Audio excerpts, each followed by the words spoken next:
Kami pesawatnya kloter 3 setelah turun, lalu kemudian oleh pihak kloter sudah disediakan 9 bus. Bus itu mewakili istilah rombongan. Maka bus 1 rombongan 1, ya, bus 2 rombongan 2 terus sampai rombongan 9. Dan alhamdulillah ternyata saya dapat rombongan 7. Masya Allah, saya bilang Allah emang orang saking kepengennya tadinya sedih. Kloter 3 row 7, 3-7-nya keluar nggak? Keluar. Alhamdulillah. Ya, ketika dimundurkan tadinya sedih.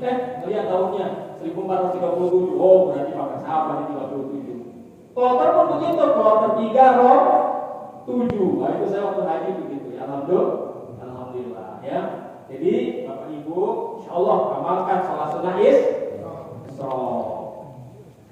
Lalu berbuat lagi karena Allah perintahkan minta tolonglah dengan sabar dan sholat. Selain sholat sunnah Isra, ada sholat yang memang khusus kita untuk memohon permintaan kepada Allah. Dan ini termasuk amalan kita juga yang dibimbingkan oleh guru kita. Maka sahabat membimbingkannya 2 kali, ada sebelum tidur, ada setelah bangun tidur ketika qiyamul lail. Sholat apa namanya? Sholat hajat. Ya.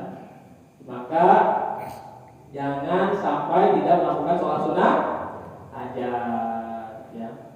Sholat sunnah hajat yang dibimbingkan oleh para sahabat ada di buku Manaqib, ada bimbingannya. Ya. Itu sholat sunnah 2 rakaat. Kemudian setiap rakaat ba'da al-Fatihah membaca surat Al-Ikhlas berapa kali? 11 kali ya. Baik rakaat pertama maupun rakaat kedua. Ya, kita baca Al-Ikhlasnya 11. Setelah salam apa yang kita lakukan? Kita bersujud.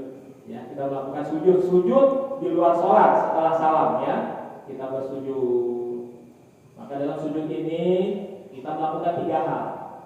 Pertama, kita mohon ampun kepada Allah atas segala dosa-dosa kita. Ya. Kita lakukan secara sadar, bukan masalah mengucapkan istighfarnya. Yang penting kita mengakui dosa kita begitu banyak secara sadar. Secara sadarnya yang penting, mengakuinya yang penting. Ya. Karena ada kalanya kita mengucapkan istighfar saja, tapi tidak dengan kesadaran bahwa kita mengakui kita penuh dosa, kita menyesal. Ya. Maka sekarang penting mengakuinya dan kita menyesal atas dosa-dosa tersebut. Artinya mohon ampun kepada Allah secara sadar. Yang kedua, kita mensyukuri nikmat Allah juga secara sadar. Kita akui nikmat Allah begitu banyaknya. Maka setelah kita memohon ampun secara sadar, kita kemudian mensyukuri nikmat secara sadar, barulah yang ketiga kita mohonlah hajat yang kita inginkan. Kita haturkan permohonan kita kepada Allah. Jadi adabnya begitu, jangan semua tomboy, main mengajukan proposal aja, ya. Minta ampun dulu, syukuri nikmat dulu, baru kemudian kita meminta yang hajat kita, apapun hajat kita. Ya. Nah, cuma kalau kita sudah belajar thariqah, maka ketika kita menyampaikan hajat doa permohonan kita kepada Allah, bukan semata-mata kita mengajukan proposal yang mengharuskan Allah. Allah harus memenuhi keinginan saya. Nah, dulu kan gitu sebelum belajar zikir ya. Nanti efeknya ketika doa belum dikabulkan, kecewa nih, frustasi. Oh, udah tolak berbulan-bulan dan kabulkan juga. Lalu berburuk sangka kepada Allah. Kita setelah belajar zikir, berdoa itu harus berdoa kepada Allah. Ud'uni astajib lakum, ya.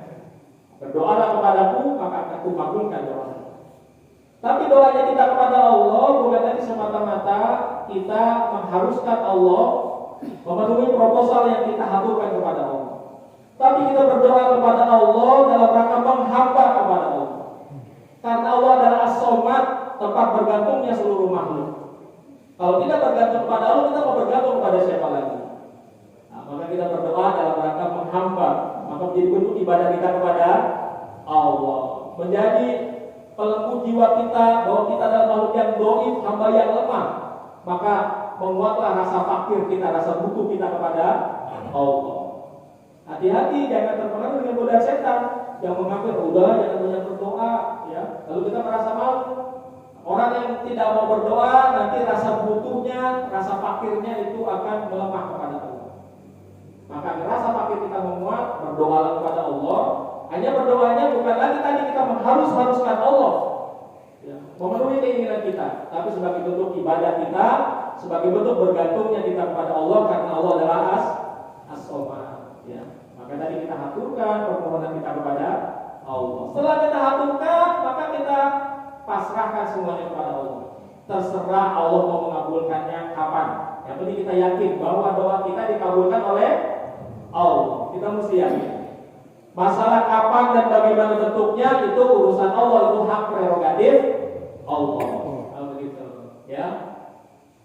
Bahkan ada kalanya, ya, kalau kita tadi memaksakan atau mengharus-haruskan Allah, ketika kemudian kita merasa kok doa kita tidak dikabulkan, hati-hati kadang kita berburuk sangka.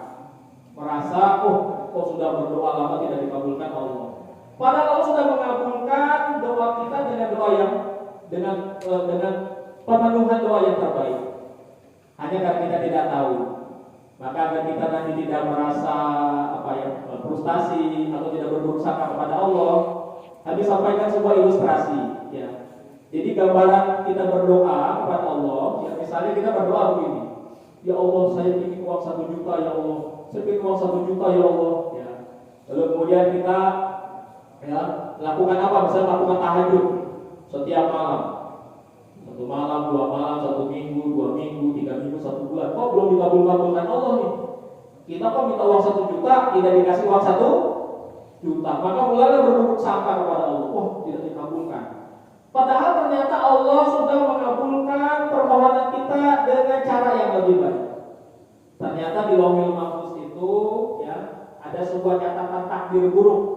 Ya, kalau takdir buruk itu diberlakukan, walaupun kita sudah dikabulkan mendapatkan 1 juta, kita akan tekor.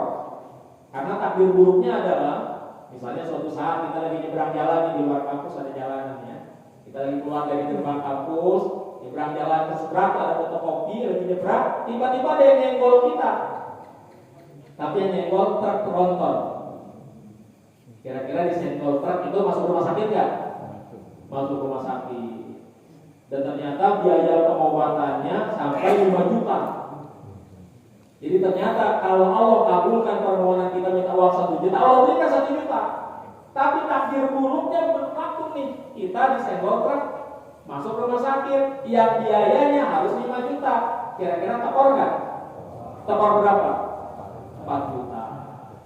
Maka tadi kita sudah ngomong, minta 1 juta, minta 1 juta, dengan tahajud sekian malam, Allah menyatakan, wahai hambaku, doamu aku terima, tapi bentuk pengabulannya aku berikan yang lebih baik. Bukan aku berikan secara nominal uang 1 juta kepadamu, tapi takdir burukmu yang harusnya kamu kesenggol truk masuk rumah sakit 5 juta, takdirnya dihapus oleh Allah. Berarti walaupun kita tidak mendapatkan 1 juta, kita tekor nggak? Enggak. Jadi ternyata Allah sudah mengganti dengan yang lebih baik. Begitu, ya. Ada kalanya kita merasa karena keinginan kita ingin mendapatkan 1 juta, ketika 1 jutanya tidak datang, langsung buruk sangka. Hati-hati, ya. Terkadang ada begitu di Lauhul Mahfuz. Jadi Allah mengabulkan dengan cara yang lebih baik, ya. Kita kembali tadi kita sudah kita memohon dalam sujud, ya. Maka kalau sholat sunnah hajat yang biasa itu sudah selesai sampai di situ. Ya, kalaupun kita bangun, kita melanjutkan dengan sholat sunnah tahajud. Karena urutannya kan begitu, sholat sunnah tobat, ya.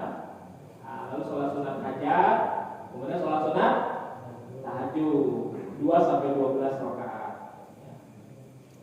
Tapi kalau kita ingin melakukan sholat sunnah yang secara khusus, ya, setelah kita tadi bangun dari sujud, ya, tidak langsung berdiri tahajud.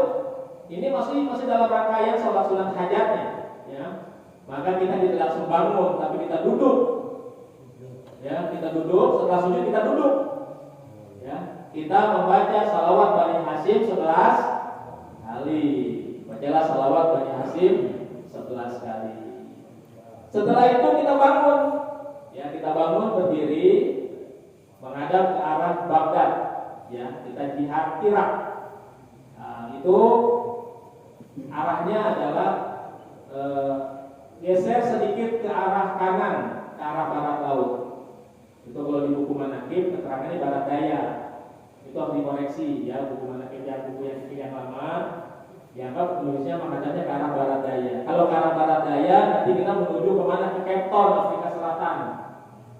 Karena dipetakan ini Mekah, ya. Mekah itu ada sedikit di atas khatulistiwa, maka geser sedikit ini adalah Irak. Berarti kita gesernya ke sebelah kanan, bukan ke sebelah kiri. Barat daya ke sebelah kiri. Kalau sebelah kiri ke bawah, nanti ke Afrika Selatan. Ya, jadi kita sudah lurus tadi. Sholat itu kan menghadap kiblat, menghadap ke Mekah, ya. Kemudian kita tadi sudah memohonnya dalam keadaan sujud. Kemudian kita baca sholawat, lalu kita berdiri menghadap ke arah Irak. Lalu kita niat berziarah kepada Sultan Aulia Syekh Abdul Qadir Al-Jilani. Maka kita bentuk perjalanan ziarahnya kita melangkah. Tapi melangkahnya gak usah banyak-banyak, setapak-setapak aja. Setengah tapak juga boleh. Kalau langkahnya besar-besar kan nabrak lemari di depan, ya, di kamar kita. Jadi setengah tapak boleh. Dengan kaki kanan yang lebih dulu kita mengucapkan ya Syekh Muhyiddin. Kaki kirinya ya Sayyidah Muhyiddin. Lalu kaki kanan kembali yang ketiga ya Maulana Muhyiddin. Yang keempat ya Mahduma Muhyiddin. Yang kelima ya Khawajah Muhyiddin. Yang keenam ya Syah Muhyiddin. Yang ketujuh ya Darwisya Muhyiddin. Yang kedelapan ya Sultana Muhyiddin. Ya, kemudian ya Qutbah dulu ya Qutbah Muhyiddin yang ke-8. Sultana Muhyiddin yang ke-9. Yang ke-10 ya Gausa Muhyiddin. Yang ke-11 ya Sayyidah Sadati Abdul Qadir Muhyiddin. Maka seolah-olah secara spiritual kita sudah sampai nih di makbarahnya Sultan Aulia Syekh Abdul Qadir Al-Jilani. Jadi bentuk isyaratnya melangkah 11 langkah. Langkah 11 seolah-olah secara spiritual, secara rohani kita sudah ada di makbarahnya Tuhan Syekh, sudah berhadapan secara rohani dengan Tuhan Syekh Abdul Qadir Al-Jilani. Maka kemudian kita memohon kepada Allah dengan beristighosa. Ya Ubaidallah, wahai hamba Allah, agisni biiznillah, tolonglah aku dengan izin Allah. Wa ya Syekhos sakolain, wahai syekhnya manusia dan jin, agisni, tolonglah aku, ambilni, bantulah aku, fi qodoi hawaiji. Maka kemudian hajat yang tadi sudah kita sampaikan dalam keadaan bersujud, ya, kita ucapkan lagi. Mana yang paling urgent? Setelah itu kita menutup dengan doa penyerahan mutlak kepada Allah. Allahumma lakal qulu, wa bikal qulu, wa bikal qulu, wa ilaikal qulu, wa antal qulu, wa qulul qulu bi rahmatika kama rahimi. Karena ini temanya dalam kaitan kita memohon agar bisa ibadah naik haji, maka termasuk yang kita mohon Allah mudah-mudahan bisa segera naik haji. Begitu, termasuk hajat yang tadi kita inginkan. Tadi ada amalan yang otomatis bernilai naik haji dan umroh, itu sholat sunnah Isra. Tapi ada amalan juga yang mempercepat agar hajat kita dikabulkan Allah, sholat sunnah hajat. Sampaikan di sini tadi dalam sujud kita minta-minta ya segera naik haji. Ketika jalan 11 langkah itu, ya, permohonan yang kita sampaikan kepada Allah diantaranya bisa segera ibadah naik haji. Masya Allah, ya. Jadi insya Allah nih, dan kita mengamalkan amalan-amalan bernilai haji dan juga permohonan sholat, ya, yang dalam rangka mengaturkan permohonan kita kepada Allah, maka menjadi wasilah. Maka insya Allah kalau kita sudah istiqomah mengamalkan sholat sunnah Isra, maka insya Allah Bapak dan Ibu tercatat sebagai haji hakikat. Karena memiliki keistiqomah itu berat. Orang yang berangkat ke tanah suci melakukan ibadah haji secara zahir belum tentu ketika pulang menjadi orang yang istiqomah. Tapi Bapak dan Ibu bisa istiqomah setiap hari tanpa putus melakukan sholat sunnah Isra, itu luar biasa. Al istiqomah khairun min alfi karomah. Istiqomah itu lebih baik daripada 1000 aroma. Maka di dalam diri Bapak dan Ibu sudah ada predikat haji secara hakikat. Kalau sudah punya predikat haji secara hakikat, tinggal nanti berkesempatan dipilih oleh Allah berangkat haji secara syariat ke tanah suci.